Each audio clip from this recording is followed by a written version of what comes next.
अस्सलाम वालेकुम एवरीवन, मैं हूं सबा फैज़ान। आज मैं आपके लिए लेकर आई हूं स्ट्रॉबेरी शेक की रेसिपी शुरू करने से पहले इस चैनल को सब्सक्राइब करें और बेल आइकॉन को क्लिक करें।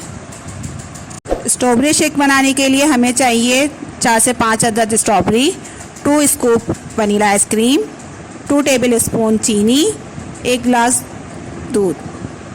शेक बनाने के लिए सबसे पहले हम ब्लेंडर में स्ट्रॉबेरी डालेंगे,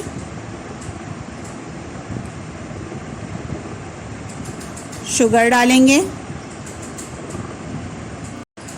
इसके बाद हम इसमें दूध डालेंगे